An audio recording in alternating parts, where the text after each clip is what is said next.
الذين إذا ذكر الله وجلت قلوبهم والصابرين على ما أصابهم والمقيم الصلاة ومما رزقناهم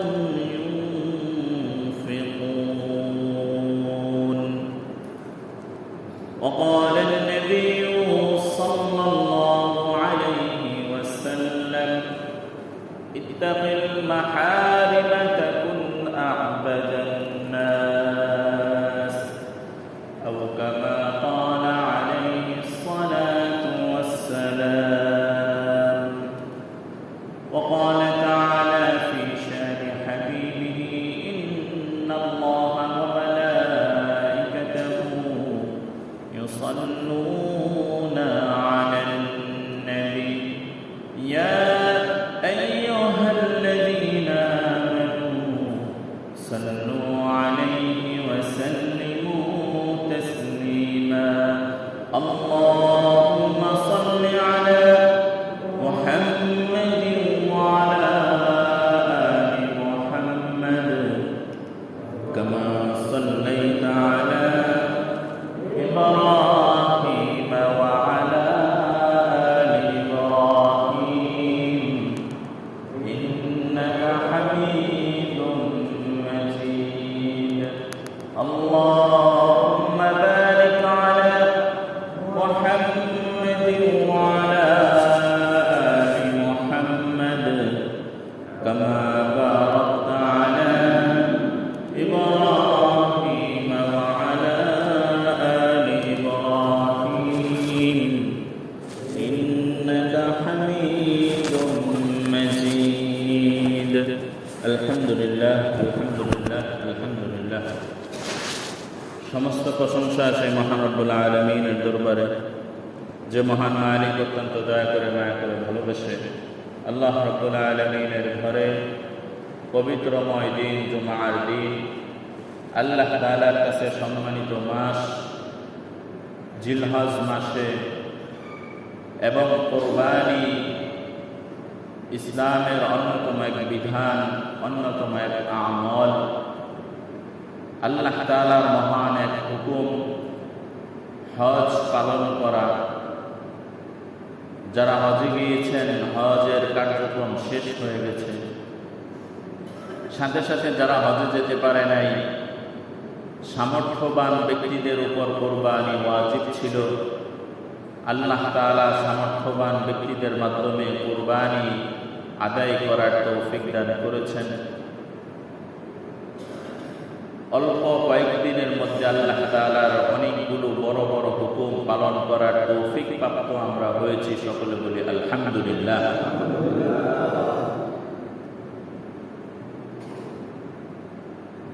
গত কয়েকদিন আগে ঈদের নামাজে সূরা কাউসার তেলাওয়াত করা হয়েছিল ঈদের খুতবায়। মনে আছে কিনা আপনাদের? সূরাতুল কাউসারের প্রথম দুইটি আয়াত সম্পর্কে আমরা আলোচনা করেছিলাম। দুই আয়াতের মধ্যে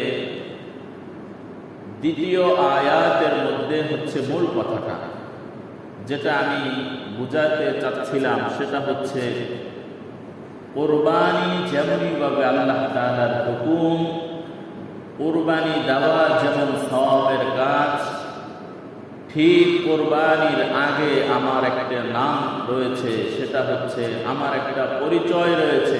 সেই পরিচয় হচ্ছে মুসলমান। আমার পরিচয় কি? একটু জোরে বলেন। মুসলমান যদি আমার পরিচয় হয়, তো আল্লাহ তাআলা বলেন, ও মুসলমান ও মুমিন, তোমার কোরবানির আগের কাজটা হচ্ছে তুমি নামাজি হও।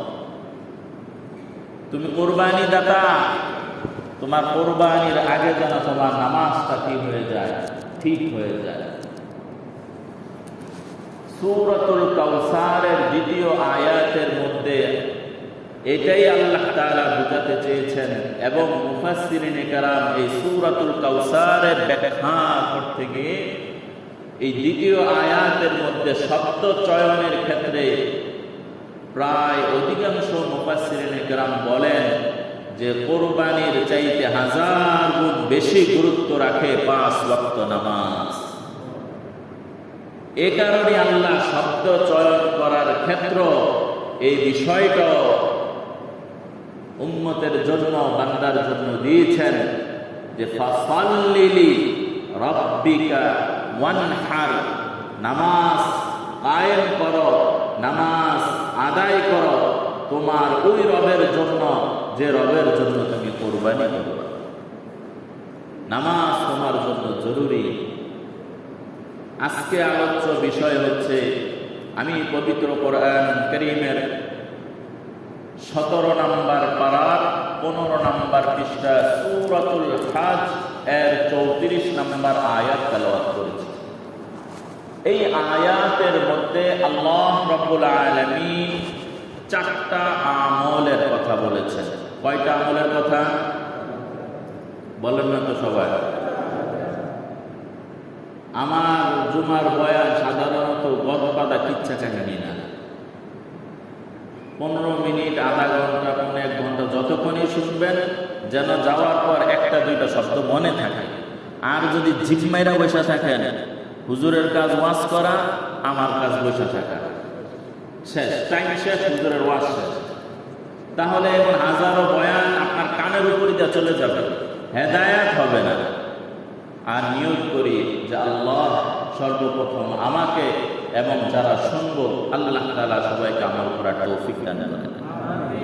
এ কারণে মাঝে মাঝে বলবেন, আমি যখন বলতে বলি বলবেন, তখন কিছুটা হলো কি থাকবে, মনে থাকবে। কারণ দীর্ঘ সময় আলোচনা করলে সব কি থাকে না, মনে থাকে, মনে থাকবো না। আবার বিষয়টা হচ্ছে এমন অনেক নতুন কথা যেটা প্রথম শুনলেন, ওটা তো আরো আগে কি থাকবে না, মনে থাকবে না। এ কারণে সাথে সাথে কিছুটা বলবেন যেন মনে থাকে। তো প্রথম যে কথাটা বললাম, সূরাতুল কাউসারের 2য় আয়াতের মধ্যে প্রথম কি কথা আছে? নামাজের কথা। 2য় আয়াতের মধ্যে ফাসাল্লি রাব্বিকা ওয়ানহার। সূরা কাউসার কতবার, 1000 বার যে পড়েছি হিসাব ছাড়া, তাই না? তো সূরাতুল কাউসারের 2য় আয়াতের মধ্যে মূল আলোচ্য বিষয়টা কি? যে আগে কি করো? নামাজ আদায় করো, পরে কুরবানির বিধান আপনার জন্য। তাহলে নামাজি ব্যক্তির জন্য কুরবানি। আল্লাহু আকবার। আর কুরবানির এই আমল নামাজি ব্যক্তিরা তো পালন করে, বেনামাজি যারা তারা আরো উৎসবের সাথে কি করে পালন করে, আনন্দের সাথে পালন করে। আমি খারাপ বলি না, হ্যাঁ এটাও তিনি ইবাদত করছেন, কিন্তু ওই কুরবানি দাতাকে লক্ষ্য করে বলছি, ও কুরবানি দাতা, আপনি তো কুরবানি করেছেন, আপনার কাজ এখানেই শেষ না। গোশত বন্টন করলেন, নিজে খাইলেন, অন্যকে দিলেন, অধিকাংশ গোশত ফ্রিজের মধ্যে স্টক করে রেখে দিলেন, শেষ, এখানেই শেষ, এখানেই শেষ না। তো কুরবানি দাতা আপনার জন্য এই মেসেজ যে আপনি যেমনই ভাবে আল্লাহর হুকুম কুরবানি আদায় করেছেন, আপনার জন্য এই হুকুমটাও যে আপনি 5 ওয়াক্ত নামাজি হয়ে যাবেন। আল্লাহ তাআলা আমাদের সকলকে 5 ওয়াক্ত নামাজি বানায় দেন। 4টা আমলের কথা বলবো। সূরাতুল হজের 34 নম্বর আয়াত, 36, 37 এই আয়াতগুলোর মধ্যে আবার কুরবানির কি আলোচনা আছে, যে কুরবানিটা কেন।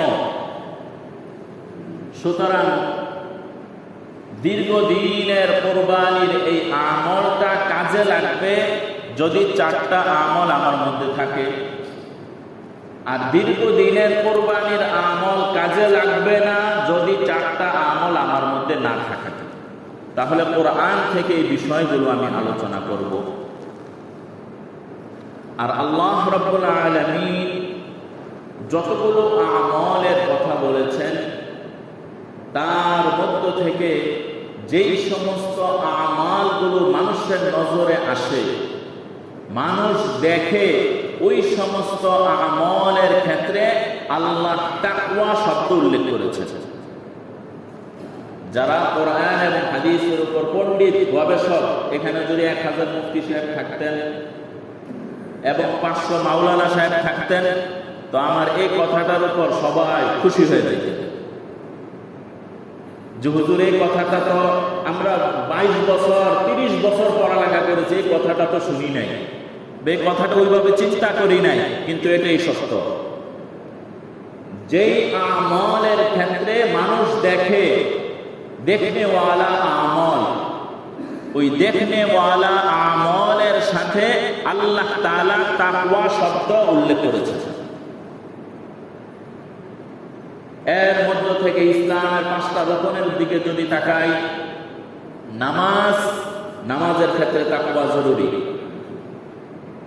রোজা, এটার ক্ষেত্র তাকওয়া জরুরি। যাকাত, এটার ক্ষেত্র তাকওয়া জরুরি। হজ, এটার ক্ষেত্র তাকওয়া জরুরি।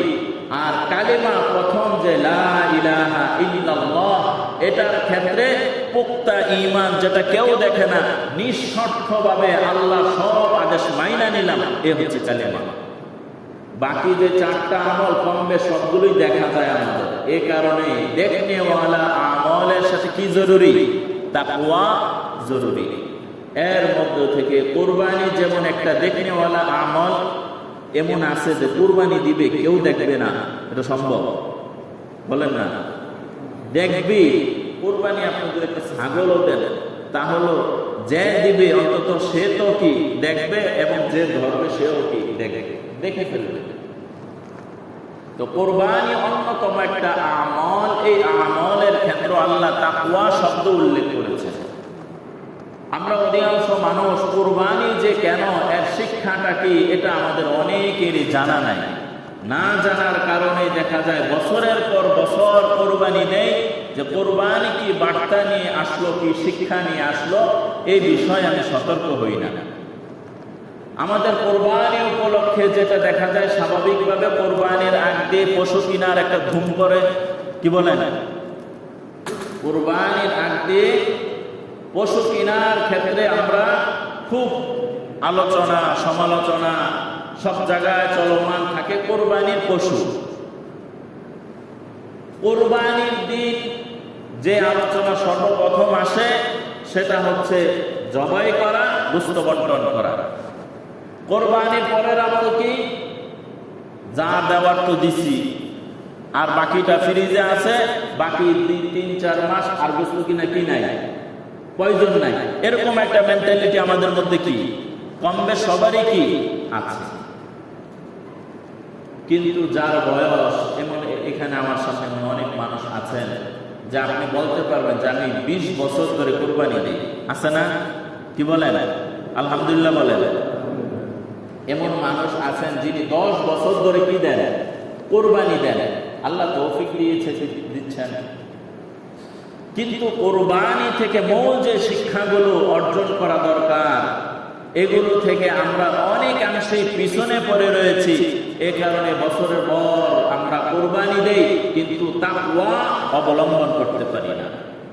কুরবানির মূল শিক্ষাটা আমরা নিতে পারি না।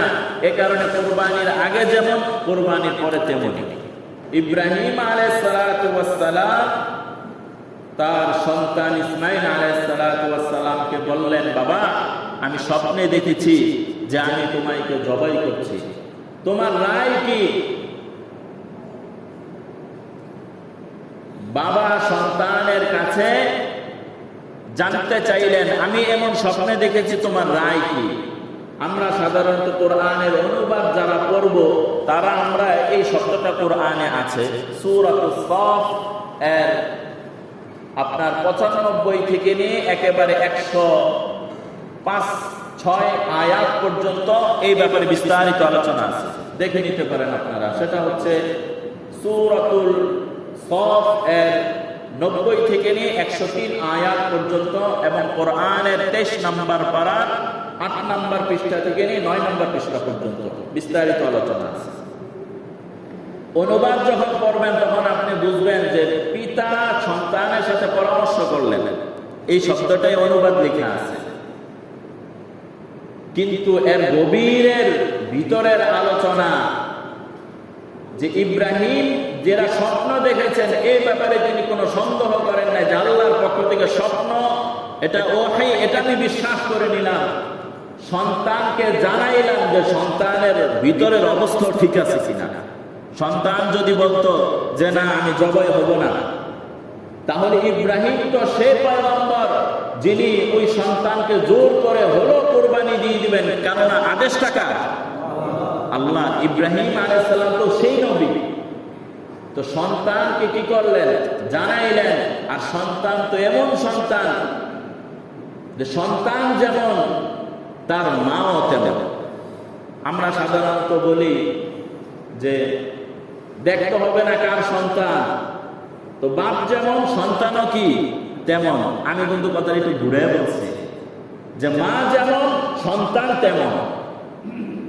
ইসমাঈল আলাইহিস সালাতু ওয়াস সালামের ক্ষেত্রে এই কথাটা খুব বেশি যায়। এটা এই কারণে, আপনারা জানেন ইতিহাস, ইসমাঈল আলাইহিস সালাতু ওয়াস সালামকে যখন মরুভূমিতে সন্তান আর বাচ্চা সহকারে রেখে যায়, তখন ইব্রাহিম আলাইহিস সালাতু ওয়াস সালাম ছিলেন কোলের সন্তান, তাই না? কোলের সন্তান ছিলেন। আর জবাই করতে যখন আসলেন তখন তার বয়স 12 থেকে 13 বছর। তাহলে এই কোলের শিশু 12 থেকে 10 থেকে 13 বছর, এই যে প্রাথমিক শিক্ষা, এটা কার কাছ থেকে পাইল? মায়ের কাছ থেকে পাইল।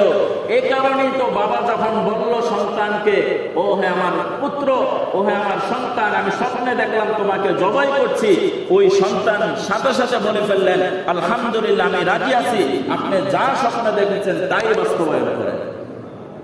আজকে আমি বাবা, আমি যদি আমার সন্তানকে বলি, দেখেন তো একজনও খুঁজে পাওয়া যাবে? বলেন না ভাই? এমন আত্মবিশ্বাস আছে কোন বাবা বলতে পারবেন? 10 বছর একটা বাচ্চারে বলবো যে আমি তোমার কি করবো? জবাই করবো। মাইক তো ঘর না, মায়ের ওখান থেকে শুরু হয়ে যাবে, রাষ্ট্রীয় বাবু কি দোষী হয়ে যাবে।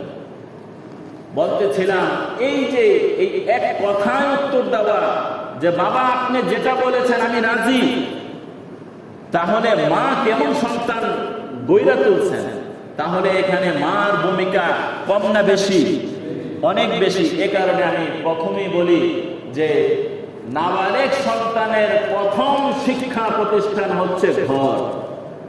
নাবালেগ সন্তানের প্রথম শিক্ষা প্রতিষ্ঠান কি?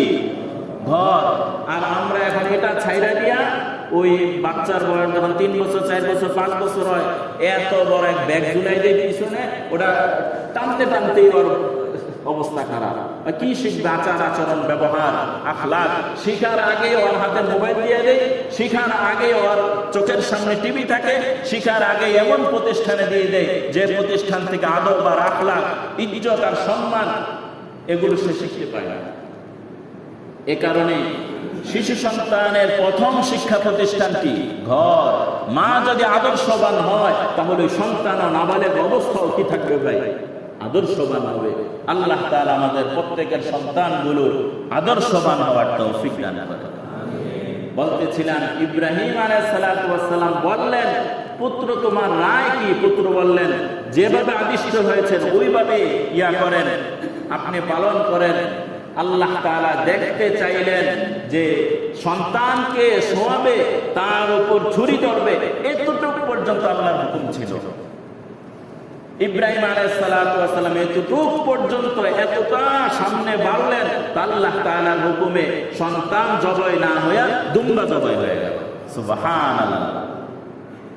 আজকে আমরা যারা গরু দিলাম, ছাগল দিলাম, ছাগল তো চতুর্থ স্টেপে, উট, এরপরে মহিষ, গরু, এই যে প্রাণীগুলো যে আমরা কোরবানি দেই, কোরবানি টাকার চাইতে ওই প্রাণীগুলো শক্তি কম না বেশি? অনেক বেশি। একটু বেশি, অনেক বেশি। 4 জন 5 জনে মিললে গরু কিন্তু সোয়া আমরা কি দিয়েছি? কোরবানি দিয়েছি।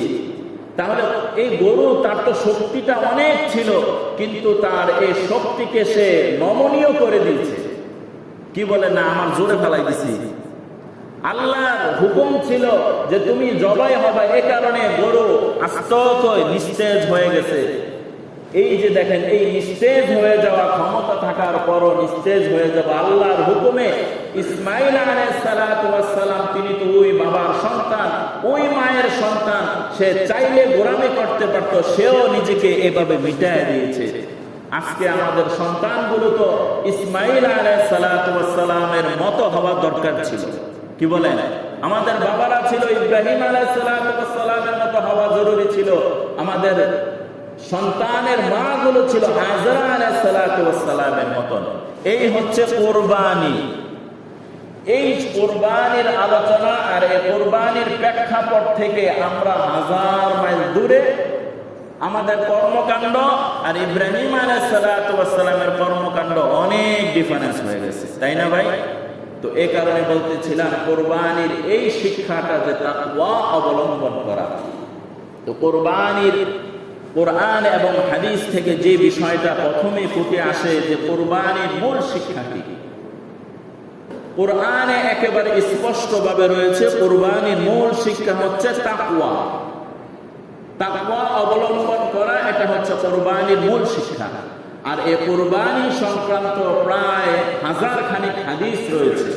এই সবগুলো হাদিস যদি একসাথে করা হয় তাহলে কুরবানির মৌলিক স্বাভাবিকভাবে 10টা শিক্ষা নোট করার মতো। কয়টা শিক্ষা? 10টা শিক্ষা। এর মধ্য থেকে প্রথম এবং 1 নাম্বার শিক্ষা হচ্ছে শর্তহীনভাবে আল্লাহ তাআলার আনুগত্যে সামনে নিজের মস্তককে অবনত করে দেওয়া। এটা হচ্ছে প্রথম শিক্ষা। আর এই শিক্ষাটা অর্জন হবে যার দিলের মধ্যে কি রয়েছে? তাকওয়া রয়েছে। আলোচনা শুরুতে মনে হয় বলেছিলাম যে যেই ইবাদত দেখা যায় ওই ইবাদতের মধ্যে তাকওয়া কি জরুরি। আর আল্লাহ ওইভাবেই ওই শব্দগুলো বারবার বলেছে। আল্লাহ বলেন সূরাতুল হাজ্জের 37 নম্বর আয়াতে আল্লাহ বলেন ইয়ানালাল্লাহা লুহুমুহা ওয়ালা দিমাউহা ওয়ালাকিন ইয়ানালুহুত তাকওয়া মিনকুম। সুতরাং আল্লাহ তাআলার কাছে প্রথম যে শিক্ষা কুরবানি সেটা হচ্ছে তাকওয়ার শিক্ষা। তাকওয়া যদি দিলের মধ্যে এসে যায় তো আল্লাহ তাআলা অন্য আমালগুলো ব্যক্তির জন্য করা কি করে দেয়? সহজ করে দেয়। সুতরাং বুঝতে হবে তাকওয়ার লেভেল যার যত বেশি, আল্লাহর পক্ষ থেকে দ্বীনের সমস্ত হুকুমগুলো পালন করা তার জন্য ততটাই সহজ। আর তাকওয়ার লেভেল যার যতটা কম, আল্লাহ তাআলার সমস্ত হুকুম পালন করার ক্ষেত্রে তার দূরত্ব আর গতি ততটাই কি কম। অনেক সময় দেখা যায় 5 ওয়াক্ত নামাজ করি, একটু একটু করি, তো বাকি দেখা যায় না, মোটামুটি লোক ভালো। ইসলামের বিধান কি এখানেই শেষ না আরো আছে? অর্থাৎ আমি কিন্তু এটা বলি না যে নামাজি ব্যক্তি, হাজি ব্যক্তি, গাজী ব্যক্তি, দাতা ব্যক্তি এমন একটা দুইটা আমলের কথা বলি নাই। আল্লাহর পক্ষ থেকে সব হুকুম পালন করার ক্ষেত্রে সহজ হবে যার তাকওয়ার লেভেল কি যত বেশি। আল্লাহ তাআলা আমাদের সকলকে তাকওয়া ভিত্তিক জীবন যাপন করার তৌফিক দান করেন। এবার দ্বিতীয় আরেকটা কথা বলেন তো, এটা কোন মাস চলতেছে? জিলহজ মাস। হারাম মাস সমূহের মধ্য থেকে জিলহজ মাস একটি, তাই না? হারাম মাস কয়টা? 4টা। এর মধ্যে জিলহজ মাসও কি একটা, যেটা রানিং চলতেছে। বলতে পারেন হুজুর এই রানিং মাসে কি আমল করবেন? রানিং মাসে একেবারে কোরআনে স্পষ্ট আছে। আল্লাহ রাসূলকে জিজ্ঞেস করা হলো ইয়াসআলুনাকা আনিশ শাহরিল হারাম, হারাম মাসে সম্পর্কে আপনাকে জিজ্ঞেস করা হবে। হে রাসূল কুল কিতালুন ফীহি কাবীর, হে রাসূল আপনি বলে দেন যে এই মাসে যুদ্ধ বিগ্রহ নিষেধ, হানাহানি মারামারি কাটাকাটি এটা নিষেধ, এটা করবে না। নিষিদ্ধ মাসে এটা করবে না। তাহলে এটা যেহেতু জিলহজ মাস, জিলহজ মাসে আপনি এই আমলটা শুরু করে দেন। একটা করে শুরু করেন যে আপনার যদি কিছু বদ অভ্যাস থাকে এই বদ অভ্যাসগুলো ছাড়েন। হানাহানি, মারামারি, কাটাকাটি, ঝগড়াঝাটি, এগুলো কিছু স্বভাবগত কিছু মানুষ থাকে না? তো এই হারাম মাসে আপনার 1 নম্বর আমল যে আপনি কি করবেন, আপনি এই ধরনের বদ অভ্যাসগুলো ছাড়ার কি করবেন, চেষ্টা করবেন। এটা হারাম মাসের ফজিলত। যদি ছাড়তে পারেন, এই আয়াতের তাফসীরের ক্ষেত্রে বলা হয়েছে কুল কিতালুন ফীহি কাবীর, এই হারাম মাসের প্রথম আমল হত্যা, বিগ্রহ, ঝগড়াঝাটি করবে না। এবার আসি কুরবানি দাতা সম্পর্কে একেবারে সরাসরি আমল, যেটা খুতবার শুরুতে বললাম। আল্লাহ বলেন, আল্লাযীনা ইযা যুকিরাল্লাহু ওয়াজিলাত কুলুবুহুম ওয়াস-সাবিরিনা আলা মা আসাবাহুম ওয়াল মুকিমিস সালাহ ওয়া মিম্মা রাযাকনাহুম ইউনফিকুন। কুরবানি দাতা যদি এই 4টা আমল করে, তাহলে আল্লাহ তাআলা তার পিছনে সব গুনাহ মাফ করে দেবেন। একাধিক হাদিস রয়েছে কুরবানি দাতার ফজিলত সম্পর্কে। তো এই বিষয়টা অত্যন্ত গুরুত্বপূর্ণ। কুরবানি দাতার এই গুণগুলো থাকতে হবে। 1 নাম্বার হচ্ছে আল্লাযীনা ইযা যুকিরাল্লাহ ওয়াজিলাত কুলুবুহুম, যখন কোরআনের বিধানের কথা, কোরআনের কথাগুলো যখন তার সামনে উল্লেখ করা হয়, আল্লাহ তাআলার ভয় আর তাকওয়ার কথা যখন উল্লেখ করা হয়, তখন তার দিলটা ভীত হয়ে যায়, তার দিলটা ব্যথিত হয়, সে আতঙ্কিত হয়ে যায় যে এটা আল্লাহর ফরমান, আল্লাহর বয়ান, আল্লাহর কথা। তো আল্লাহর ফরমান এমন, আমি কেমন করছি? তার দিলটা প্রকম্পিত হয়ে যায়, তার দিলটা নরম হয়ে যায়। তো কুরবানি দাতার এই আমলটা অর্জন করা খুবই জরুরি। যখন আল্লাহ তাআলার কোনো বিধানের কথা বলা হবে, তখন যেন তার দিলটা নরম হয়ে যায়। 1 নাম্বার। ওয়াস-সাবিরিন, কুরবানি দাতার এই আমলটাও থাকতে হবে ধৈর্যের আমল, সবরের আমল। কেননা কুরবানির এই বিধানের আগে যে ইতিহাস, এই ইতিহাসের শুরু থেকে নিয়ে শেষ পর্যন্ত পুরাটাই ধৈর্যের পরীক্ষা। কিসের পরীক্ষা? ধৈর্যের পরীক্ষা। তো আমি কুরবানি করলাম, আমার মধ্যে ধৈর্য নাই, তো বুঝে আসবে আমার কুরবানির লেভেল কত না। এ কারণে ধৈর্যশীল হওয়া সর্বক্ষেত্রে, বিপদ যতই বড় হোক না কেন, যদি ধৈর্য ধরতে পারি তো আল্লাহ তাআলা আপনার সাহায্যকারী হয়ে যাবেন। সুবহানাল্লাহ। বিপদ যতই বড় হোক না কেন, আপনি যদি ধৈর্য ধরতে পারেন, এই সুসংবাদ আপনার জন্য, আল্লাহ আপনাকে ভালোবাসবেন। কোরআনে আয়াত রয়েছে, ইন্নাল্লাহা ইউহিব্বুস সাবিরিন, আল্লাহ ধৈর্যশীলকে ভালোবাসেন।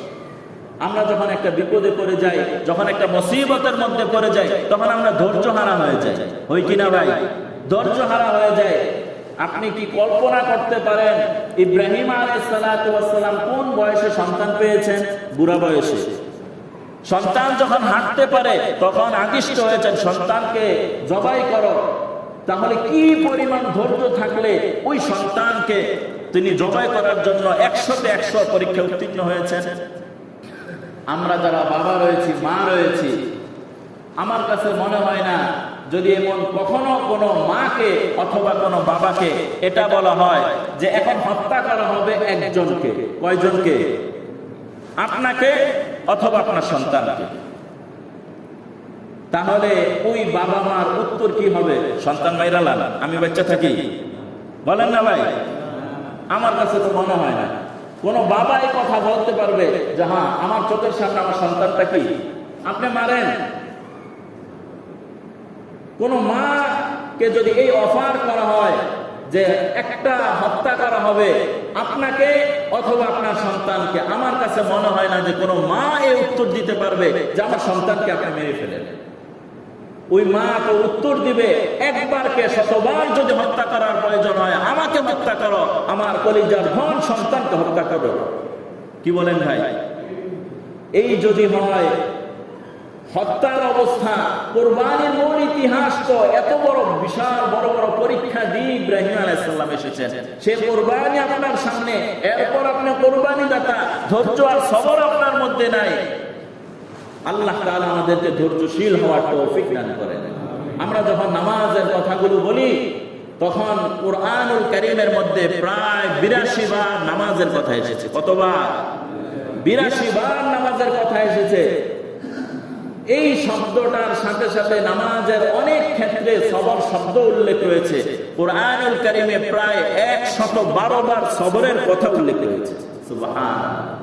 সবর অনেক বড় জিনিস, সবর অনেক বড় জিনিস। যিনি সবর করবে আল্লাহ তাআলা তার জন্য মহা উপঢৌকন আর উপহার তার জন্য অপেক্ষা করছে। অনেক সময় দেখা যায় সন্তান হয় না, 1 বছর 2 বছর ধৈর্য ধরছে, সন্তান হয় না। গেছে পীরের কাছে, শুনছে অমুকের কাছে গেলে একটা বিধি কি সব ওকে, যাওয়ার পর ঠিকই কি হয়েছে, সন্তান হয়েছে। এখন ওই পীরের উপর আর তাবিজের উপর ওই ব্যক্তির উপর তার ইয়াকিন আর বিশ্বাস বাড়ছে না কমছে? একটু না অনেক বেশি। যখন তার ওই তাবিজ আর কবিরাজের উপর তার ইয়াকিন আর বিশ্বাস অনেক বেড়ে গেছে, তো আপনি এটাও জেনে রাখেন আল্লাহর উপর তাকওয়া আর ভরসার লেভেল অটোমেটিক কমে গেছে। কি বলেন? কমবে না? কমবে। এই দুনিয়া হচ্ছে পরীক্ষার জায়গা। এই দুনিয়া কি? পরীক্ষার জায়গা। বিপদই যদি না আসে তাহলে তো এই পরীক্ষা তো আর হইল না। আপনারা যখন কোরআন পড়বেন 2 পারার মধ্যে রয়েছে ওয়ালানাবলুওয়ান্নাকুম বিশাইইন মিনাল খাউফি ওয়াল জু'i ওয়া নাকসিম মিনাল আমওয়ালি ওয়াল আনফুসি ওয়াত তামারাত। 5টা জিনিস নিয়ে আল্লাহ পরীক্ষা করবে। ওয়ালানাবলুওয়ান্নাকুম বিশাইইন মিনাল খাউফ, ভয় দিয়ে পরীক্ষা করবে। ভয়, বিপদে যখন পড়ি তখন ভয় হয় না আনন্দ হয়? ভয় হয়। ওয়ালানাবলুওয়ান্নাকুম বিশাইইন মিনাল খাউফ ওয়াল জু'i, ক্ষুধার্ত, ক্ষুধা দিয়ে আল্লাহ পরীক্ষা করবে। ওয়া নাকসিম মিনাল আমওয়াল, সম্পদ কমাই দিবে, সম্পদের উপর আক্রমণ আসবে। ওয়াল আনফুসি, নিজের জানের উপর কি আসবে? আক্রমণ আসবে। ওয়াত তামারাত, ফসলাদি এগুলোর উপর কি আসবে? দুর্যোগ আসবে। আসার পর ওই ব্যক্তি পেরেশান। ওই ব্যক্তি কি হয়ে যাবে? পেরেশান হয়ে যাবে। তো আল্লাহ তাআলা এই আয়াতের পরে বলেন ওয়াবাশশিরিস সাবিরিন, ধৈর্যশীলদেরকে সুসংবাদ দিয়া দাও। সুবহানাল্লাহ। এই যে 5টা জিনিসের কথা বললাম, এটা আমাদের জীবনের অংশ। কি বলেন ভাই? জীবনের যদি অংশ হয় তাহলে ধৈর্য হারা হলে হবে? এটা জীবনের অংশ। জীবনের অংশ যদি ধারণ করতে পারেন আর তাহলে আল্লাহ আপনার পক্ষ থেকে সুসংবাদ। আল্লাহ বলেন আল্লাযীনা ইযা আসাবাতুহুম মুসিবা, আল্লাহ একটা আমলের কথা বলেন, যখন মুসিবত হয়ে যাবে তখন বলো ক্বালু ইন্না লিল্লাহি ওয়া ইন্না ইলাইহি রাজিউন, ইন্না লিল্লাহি ওয়া ইন্না ইলাইহি রাজিউন। এটা কি? বিপদে পড়লে এই দোয়া পড়তে হবে। আমরা তো এই দোয়ারে বানাইছি কি? মানুষ মারা গেলে এটাকে মানুষ মারার দোয়া বলেন না ভাই? না, মানুষ মারা গেলে এটা একটা মুসিবত। আমার বাবা যদি মারা যায় তাহলে এটা মুসিবত না? আমার সন্তান যদি অসুস্থ মারা যায় তাহলে এটা মুসিবত। কিন্তু অন্য সব মুসিবতের ক্ষেত্র আমাদের প্রথম কি বলতে হবে? ইন্না লিল্লাহি ওয়া ইন্না ইলাইহি রাজিউন। এটা শুধু মানুষ মরার দোয়া না, এটা বিপদে পড়ার দোয়া। বিপদে যদি পড়ি তাহলে সাথে সাথে কি করতে হবে? এই দোয়া করতে হবে। এই আমল আল্লাহ শিখিয়েছে। 3 নাম্বার হচ্ছে ওয়াল মুকিমিস সালাহ, যে তুমি নামাজ আদায় করো। ওয়া মিম্মা রাযাকনাহুম ইউনফিকুন, আর আল্লাহ প্রদত্ত রিজিক থেকে তুমি দান করো। তাহলে কুরবানি দাতার প্রথমত এই 4টা আমল তার মধ্যে থাকতে হবে। 1 নাম্বার হচ্ছে ওয়াজিলাত কুলুবুহুম, যখন আল্লাহর হুকুমগুলো এসে যাবে তখন তার দিল প্রকম্পিত হয়ে যাবে। ওয়াসসাবিরিনা আলা মা আসাবাহুম, মুসিবতের মধ্যে সে ধৈর্যশীল হবে। ওয়াল মুকিমিস সালাহ, এবং সে নামাজি হবে। এবং সে কি হবে ভাই? নামাজি হবে। ওয়া মিম্মা রাযাকনাহুম ইউনফিকুন, আল্লাহ প্রদত্ত সম্পদ থেকে সে দান করবে। তাহলে কুরবানি দাতার এই 4টা গুণ অবশ্যই থাকতে হবে। আর সাথে সাথে আরেকটা আমলের কথা বলেছি, শিক্ষার কথা বলেছি। কুরবানির 1 নাম্বার শিক্ষা হচ্ছে তাকওয়া ভিত্তিক জিন্দেগি অবলম্বন করা। আল্লাহ রাব্বুল আলামিন আমাদের সকলকে, বিশেষ করে কুরবানি দাতা এবং আমরা মুসলমান যারা রয়েছি সবাইকে আল্লাহ তাআলা তাকওয়া ভিত্তিক জীবন যাপন করার তৌফিক দান করেন। আমিন। ওয়া আখির দাওয়ানা আলহামদুলিল্লাহি রাব্বিল আলামিন।